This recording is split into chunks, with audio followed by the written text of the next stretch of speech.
Je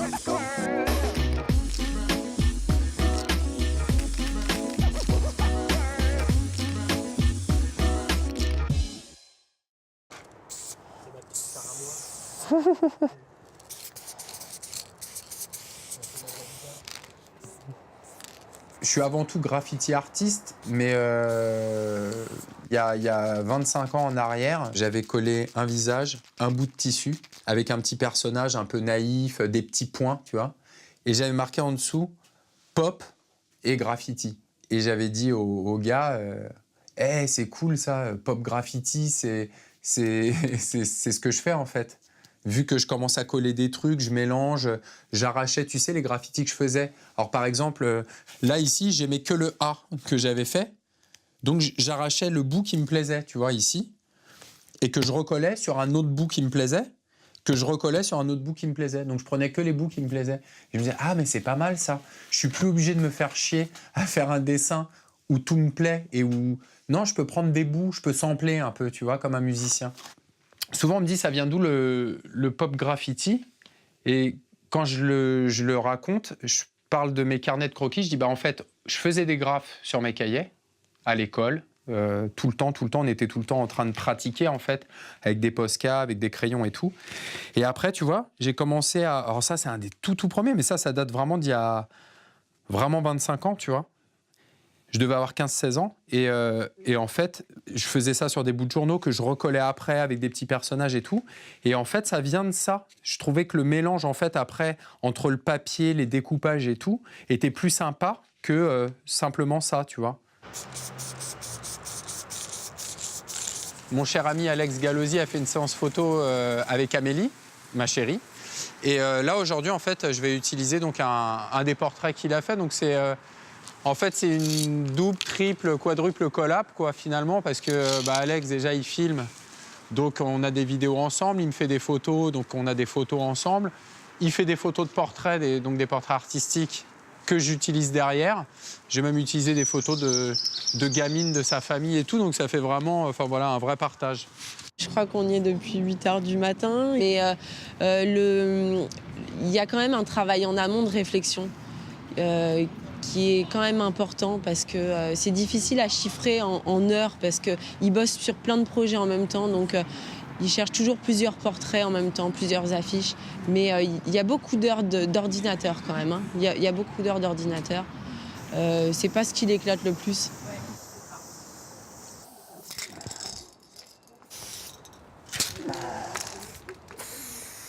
Le côté graphique, tu vois, je l'ai plus appris après au lycée avec Nestor, Lec, où il y avait déjà une autre dimension avec les lettrages, avec la complexité qui commençait à rentrer. Et après, en rencontrant ces garçons-là, j'ai été vraiment impressionné, très impressionné par leurs dessins, de voir dessins. Parce que toi, tu es chez toi, tu graffes dans ta salle de classe, tu es immergé dans ton petit univers personnel. Et au final, quand tu te rends compte que ton petit univers, il est pourri et qu'à côté de ça, tu as des gars qui ont beaucoup plus de talent que toi, qui ont une ouverture d'esprit, qui ont été chopés je sais pas où. Et quand tu te rends compte que toi, tu es un peu étriqué dans tes petits lettrages et que tu vois qu'à côté, il y a un mec qui va faire un b-boy plus complexe. Et je pense que tous les graffiti artistes ont vécu ça. Le mec est plus fort que toi, qui fait des dessins plus fous et qui t'inspire à fond. Et moi, j'ai eu la chance de pouvoir partager avec ces mecs-là. Et eux m'ont accueilli dans le sens en se disant « Joe, il fait autre chose que nous, on ne fait pas aussi. Il est fort en couleur, il amène autre chose. » Et je me rappelle, quand on allait peindre, Nestor, donc, qui était vraiment mon collègue du lycée, il m'engueulait, quoi. Il me disait « Mais tu restes dans tes trucs de merde, là, tu as fait des lettres de merde. » Il m'appelait Anos, à l'époque, c'était mon pseudo. Il me disait « Mais Anos, t'es une merde, tu pues la merde. » Voilà, il me disait ça comme ça, tu vois.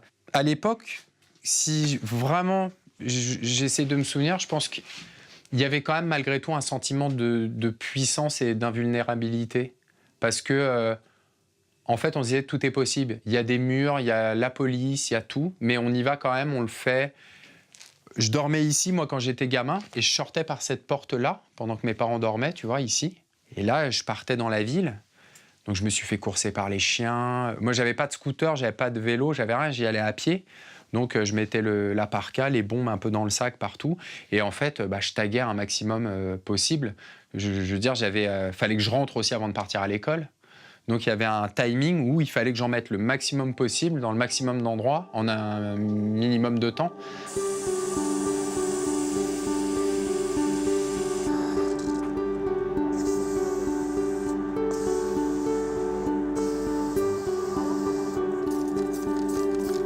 Après, je faisais des rideaux de fer et là, j'ai commencé toujours à 15-16 ans,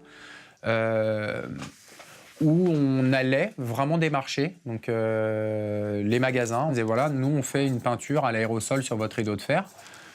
Vu que j'en ai fait déjà 2-3, on montrait des photos et ils disaient oui ou non.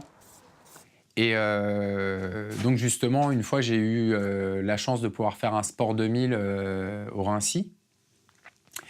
Et le gars, il a dit en gros, je veux juste un paysage de montagne, le reste, faites ce que vous voulez. Et en fait, pendant que je faisais ce rideau, il y a un gars qui m'a vu, qui a accroché et qui m'a dit, écoute mec, moi je vais te faire bosser. Il m'a pris sous son aile, donc lui à l'époque, il taguait Vespa, c'était mon pote Pierre donc. Et ce fameux Vespa, il m'a fait faire vraiment des trucs délirants, quoi. Donc il m'avait fait faire une pochette de 10 pour Sony Music. Il m'avait fait faire des rideaux un peu partout. Donc, en fait, ça avait pris une ampleur parce que de simples rideaux de quartier, on en faisait sur Paris, on en faisait partout. Et à ce moment-là, ça me permettait de gagner de l'argent. Mais on réinvestissait beaucoup dans les aérosols pour aller faire de l'illégal.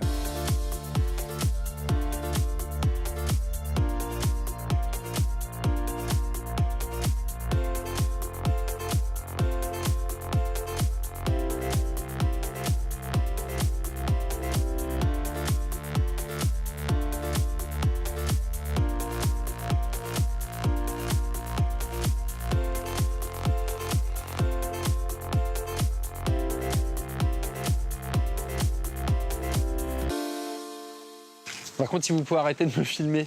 Voilà, merci.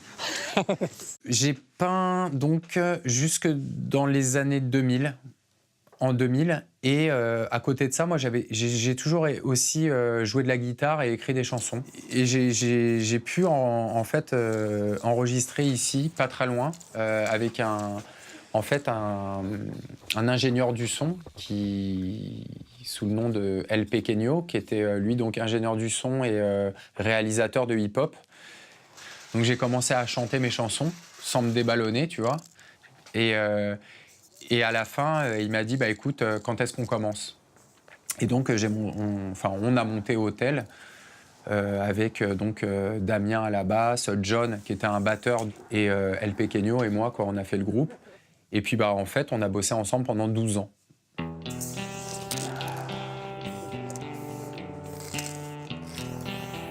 Ça s'est vraiment pas très bien fini avec la musique. C'est dommage, parce qu'on était comme des frangins.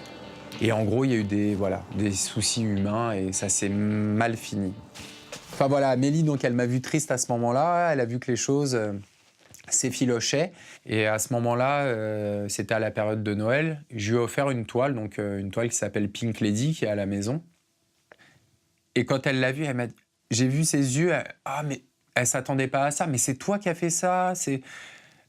Mais c'est incroyable. Et elle me dit, mais tu devrais en faire d'autres. Je lui ai dit, mais ça, j'adore. Donc ça, faut le faire. Et en fait, quand vraiment son groupe a commencé à baisser, à tout, les tournées et tout, j'ai dit, bah écoute, si tu veux, je vais démarcher des galeries, je vais faire des choses pour toi, je vais prendre du temps. Et puis peins, fais des toiles et on voit comment ça se passe, quoi. Je me suis dit, mais les galeries, c'est improbable. Les galeries, ils en ont rien à foutre de moi. Jamais ils m'exposeraient.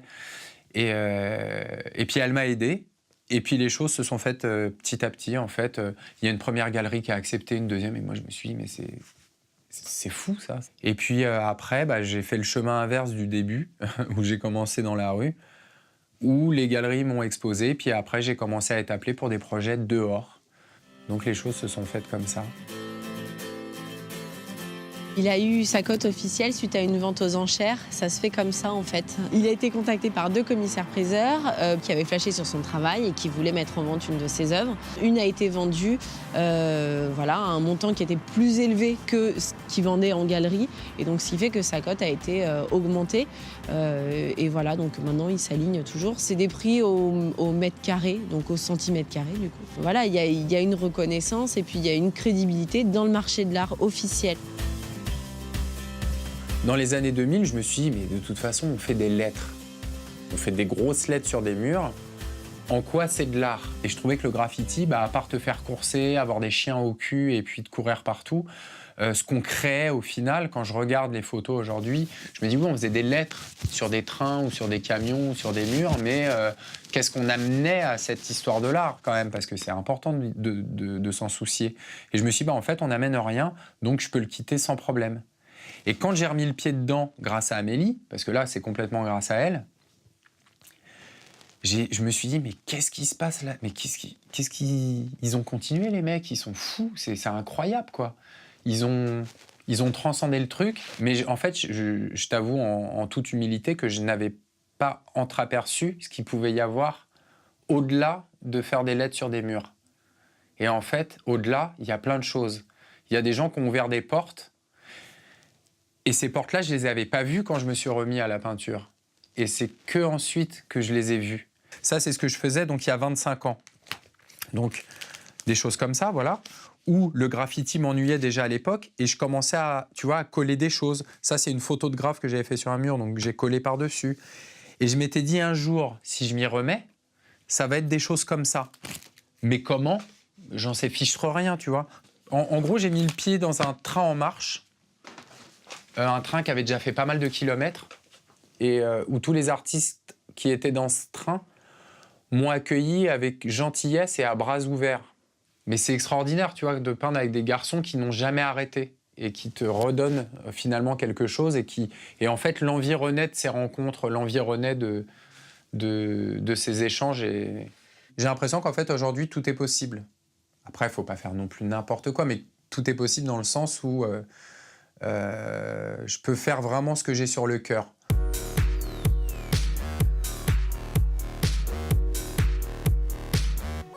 Alors, il travaille en plusieurs étapes. D'abord, l'affiche.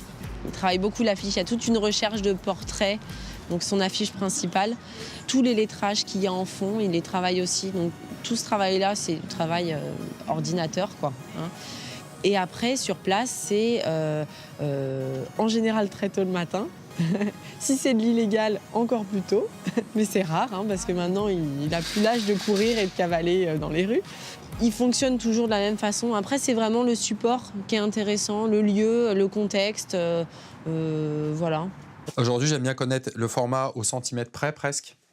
Et je le visualise sur ordinateur, au préalable.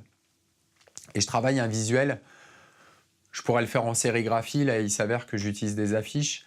Et je vais faire un graffiti avec tout ce que j'ai pu apprendre dans la rue. Et que en fait, je me dis, je peux encore le perfectionner. Hein. Je continue maintenant, je regarde plus qu'à une époque.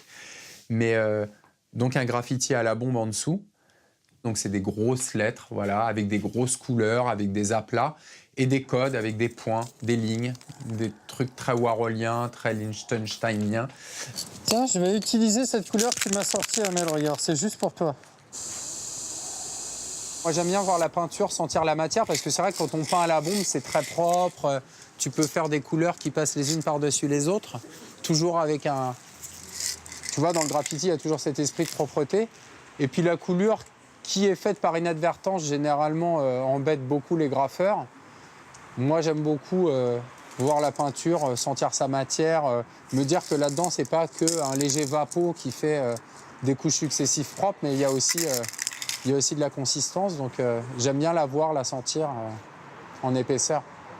Et après, je vais travailler là-dessus, sur les zones, on va dire, que je trouve les moins vivantes, avec des vieilles affiches. Ça, pour moi, ça vit pas, ça. Tu vois ? La forme, elle est sympa, mais je pense que je vais coller de l'affiche pour... en fait, je triche tout le temps. Je passe mon temps à tricher, mais en gros, j'ai pas mal de... Comment dire ?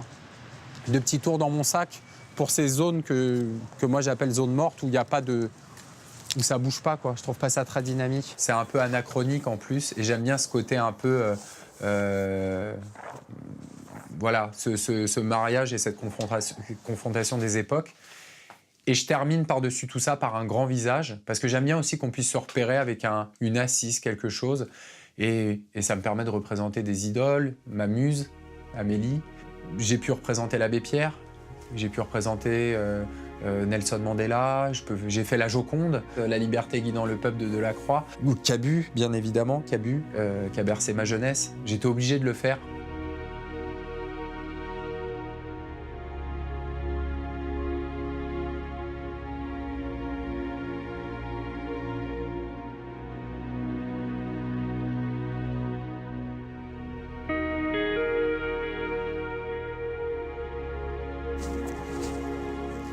Je brûle, va. J'apporte un soutien moral quand même, hein, qui est très important. Je pense que sans elle, je suis à la rue. Non, je suis là pour choisir les couleurs aussi. Toutes les petites questions qui se posent sans doute dans sa tête et qui mettent du temps, il me les pose directement, donc on en parle rapidement. Alors attends, parce que ça, t'aimais bien tout à l'heure? Non. Non? Celle-là, non. Non? Alors attends, parce qu'elles sont... Donc ça, non. Ça, c'est pas mal, ça. Ça, oui. Ah. Tu vois, on a les mêmes goûts. Ça, tu l'as gardée, celle-ci, fais voir. Fais voir ce que t'enroules. Laquelle? Non, là-bas, ce que t'as là-bas. Celle-là, oui, c'est beau. Et surtout celle-là, regarde. Regarde. C'est beau, ces tons-là. Ouais, c'est dans les mêmes tons. Ça marche? Ouais. Certains concepts et certaines visions, elle est plus artiste que moi. Mais non, il en reste. Je l'aide à coller. En fait, souvent, quand je suis sur les projets, je l'aide à coller. C'est le moment où je me fais un peu disputer, d'ailleurs, parce qu'il faut aller très vite. Je suis trop lente, apparemment. Non, il faut aller très vite, il faut lui passer la colle, il faut être hyper... voilà, l'affiche, ça colle tout de suite quand ça prend sur le mur. Donc, on n'a pas le droit d'être un petit peu de travers, il ne peut pas trop récupérer. Donc, c'est le moment où il râle un peu. Vite, vite, brosse. En fait, j'ai pas le droit à l'erreur. Tout simplement. C'est la petite difficulté que j'ai, c'est je peux pas me gourer, quoi. Voilà, maintenant, vous savez. Parce qu'après, le papier accroche, et après, je peux plus l'arracher, il est trop bien collé, et voilà, le but du travail, c'est quand même que j'arrache tout, quoi. Quand elle est là, c'est vrai qu'elle participe beaucoup à l'œuvre, et puis je trouve qu'avoir l'avis déjà de sa chérie, c'est cool, mais en plus, un avis féminin, tout simplement, qui est quand même hyper intéressant, quoi. Alors, quand on choisit les peintures, il négocie. Ça te va en termes de couleur? En fait, Amélie, elle me donne beaucoup son avis. Et puis aujourd'hui, c'est elle qui a choisi les couleurs. On l'a fait là 2-3 fois sur des toiles où elle me donne, mettons, 5 aérosols ou 4 aérosols. Et elle me dit, voilà, la toile, tu te démerdes, mais il faut que tu arrives à la faire avec ces coloris ici. Donc c'est un défi. Moi, ça me permet justement de sortir de ma zone de confort. Et c'est vrai que ça fait pas de mal. Quand je vais choisir des gammes de couleurs, moi, ça va être des tons souvent plus tendres. Et je sais que le rendu est super parce que comme il n'a pas l'habitude de travailler avec ça, il le réfléchit encore plus. Je trouve que vraiment dans le côté, le côté féminin justement dans l'art amène à quelque chose auquel, des fois moi je suis un peu bourrin, un peu brut de décoffrage. Puis Amélie, elle vient avec une finesse, elle me dit mais non, là, faudrait que tu fasses ça, ça, ça, et je l'écoute beaucoup. C'est des contraintes, donc c'est une autre manière d'envisager les choses. Et il le dit toujours, c'est bien les contraintes parce que ça fait évoluer. Tu vois, aujourd'hui, c'était un graphe Amélie avec le visage d'Amélie. Et c'est une manière de lui dire merci, de lui rendre évidemment hommage par rapport à tout ce qu'elle m'amène dans la vie. Enfin, ça, elle le sait, et puis bon, je vais arrêter de lui dire parce qu'après, elle va le croire. Je vais signer, au cas où je meurs, là, tu vois. Au cas où je sois pris d'une soudaine crise cardiaque, au moins, ça sera signé. Je trouve que l'œuvre, que ça soit sur mur ou sur toile, j'estime qu'elle est terminée quand vraiment je trouve qu'il y a une assise, qu'elle est équilibrée. C'est vraiment pour moi un mot important, l'équilibre. Il faut que ça vibre, il faut que ça tienne la route, faut qu'il n'y ait pas, tu sais, que ton œil ne soit pas attiré en haut à droite. Et c'est possible, hein, devant une œuvre, moi ça m'arrive. Hein. Je regarde que ce qui se passe en haut à droite et je me dis, bah, y a un problème d'équilibre. J'aime bien en fait me laisser surprendre. C'est-à-dire j'ai envie de découvrir en même temps ou même avec une certaine latence ce que je fais. J'aime pas tout contrôler. J'aime bien qu'il y ait une partie des choses qui viennent et qui soient, que ça soit un peu incontrôlable. Je trouve ça important quand même de perdre le contrôle, tu vois. Parce que si tout est maîtrisé, tout est contrôlé, est-ce que tu vas pas finir par te faire chier, quoi? Je suis ravi de son choix de couleurs. J'aurais pas osé, j'aurais jamais osé moi prendre ces couleurs-là, quoi. Mais je suis content.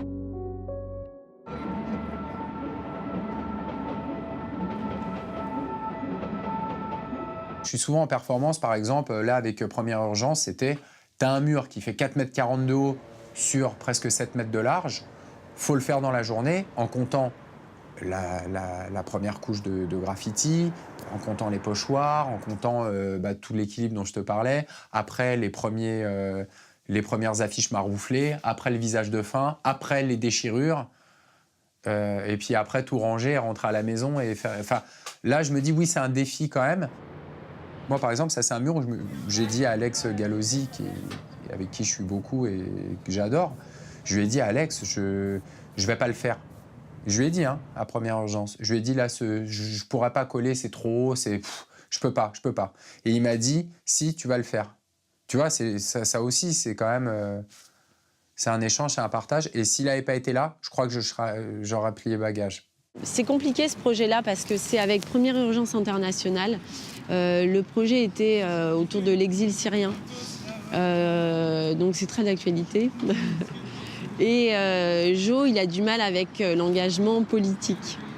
Il ne veut pas se positionner là-dessus. Et il a choisi en fait de représenter sur ces murs-là que des enfants. Parce qu'il voulait... voilà, l'enfant, c'est la naïveté, c'est l'insouciance, l'innocence.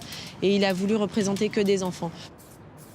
Les visages qui vont venir dessus, le regard de ces enfants, c'est vraiment ce qui sera l'œuvre, ce qui représentera l'œuvre. Au final, ce qu'on verra de loin, ce sera les bouilles de ces gosses qui sont vraiment victimes d'une guerre. Et voilà, c'est le plus important.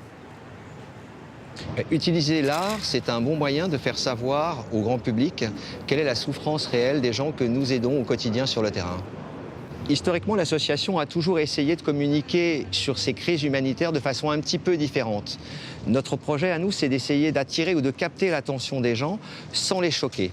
Donc, mettre en place des événements et s'associer avec des artistes comme Jo Dibona, c'est un bon moyen de susciter l'intérêt et d'engager un dialogue avec les gens pour leur parler, peut-être plus précisément, sans les heurter, de la situation réelle de ces crises humanitaires. Jo a carte blanche, c'est sa vision, son regard sur cette problématique humanitaire qu'il exprime aujourd'hui avec nous. Moi, je ne suis pas un artiste engagé politiquement. Mais j'aime m'engager dans des causes qui me touchent beaucoup. Quand j'entends des exilés syriens qui disent, des femmes qui disent qu'elles n'ont pas de lait pour leurs enfants, qu'elles ont quitté la mort pour aller vers la mort, moi, ça, c'est des trucs qui me bouleversent. En tant qu'artiste, on peut s'engager dans des causes et par respect pour ces gens, en hommage aussi, je ne vais pas changer ma manière de peindre. C'est-à-dire que je le ferai exactement comme si j'étais un gosse à l'école, à la maternelle, et que la maîtresse dise, les enfants, aujourd'hui, le thème du cours de dessin, c'est les exilés syriens. Qu'est-ce que vous en pensez? Dessinez ce que vous en pensez. Aujourd'hui, je fais dans le même principe, c'est-à-dire quelque chose de simple. Et voilà, je peins avec mon cœur. Et c'est juste un message d'amour, rien d'autre. Voilà, il n'y a pas de discours politique derrière. Et je suis très, très honoré de faire ce projet avec Première Urgence Internationale. Il se positionne quand il y a des choses qui lui tiennent à cœur, c'est-à-dire des choses, je ne vais pas dire logiques, mais l'hommage qu'il a fait aux victimes des attentats, c'était quelque chose de logique pour lui. Il est très, très sensible, en fait. Je pense que c'est pour ça qu'il fait des belles choses aussi. Mais il est très sensible et ça l'a énormément touché. Et quand on lui a proposé le mur, Il a dit oui parce que c'était important, voilà. Mais je pense qu'il n'a pas pris énormément de plaisir à faire ce mur. C'est pas rien, c'était lourd de sens, c'était difficile d'y aller. J'avais pas spécialement envie de peindre. Tu peins à côté, il y a des bougies, il y a des gens qui viennent prier à 2 pas. T'as des fleurs partout. J'avais pas spécialement envie de peindre. Je l'ai fait parce qu'il y a eu un élan de solidarité des habitants du quartier, des enfants aussi. Il a fait la une du New York Times avec ce mur. Donc, grosse surprise, parce qu'il ne pensait pas que... Voilà. C'est un mur qui s'est fait un peu dans la tristesse, donc c'est particulier. Il est très fier, voilà, d'avoir été choisi, parce que son œuvre a plu, et que, mais il s'en est pas vanté trop, en fait, de ça.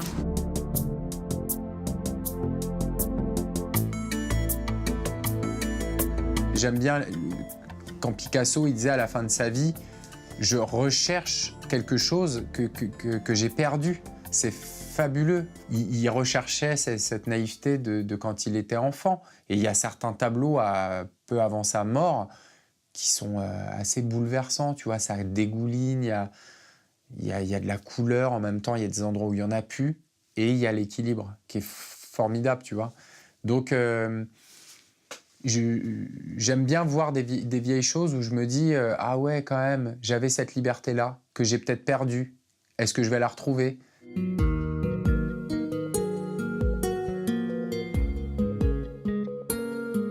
Il n'y a plus rien à inventer en art. Il y a des choses, après c'est du contemporain, mais en tout cas dans le dessin, dans la toile, dans le mur, dans le graffiti, beaucoup de choses ont été vues. Et pour lui, Picasso a tout fait.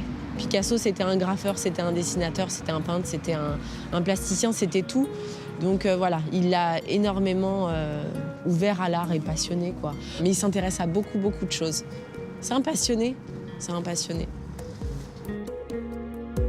Il réfléchit déjà aux autres projets. Donc en fait, il ne prend pas le temps presque de se réjouir de ce qui lui arrive là, qu'il est déjà à partir sur un autre projet ou sur...